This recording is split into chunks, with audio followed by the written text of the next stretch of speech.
പൂച്ചക്കുട്ടിയെ സ്നേഹിച്ച പ്രവാചകൻ.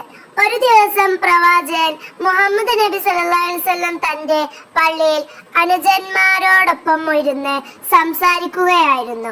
പെട്ടെന്നാണ് പ്രവാചകൻ അല്പം മാറി ഒരു പൂച്ചക്കുട്ടി സുഖമായി ഉറങ്ങുന്നത് കണ്ടത്. വളരെ ശാന്തമായാണ് ആ പൂച്ചക്കുട്ടി അവിടെ കിടന്നിരുന്നത്.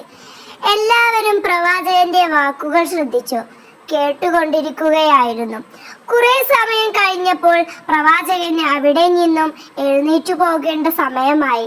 എന്നാൽ പ്രവാചകന്റെ അങ്കിയുടെ ഒരറ്റത്തായിരുന്നു ആ പൂച്ചക്കുട്ടി തലവെച്ചു ഉറങ്ങിയിരുന്നത്.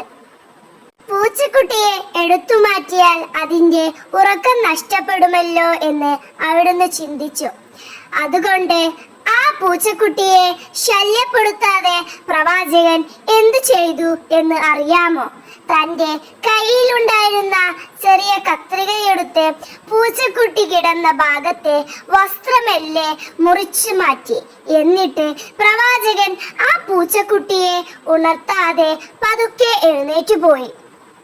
കൂട്ടുകാരെ, ഈ കഥ നൽകുന്ന സന്ദേശം മനുഷ്യരോട് മാത്രമല്ല, നമ്മുടെ ചുറ്റുമുള്ള പൂച്ച, പക്ഷി, മറ്റ് ചെറുജീവികൾ എന്നിവയോട് പോലും നമ്മൾ കരുണയും ദയയും കാണിക്കണം.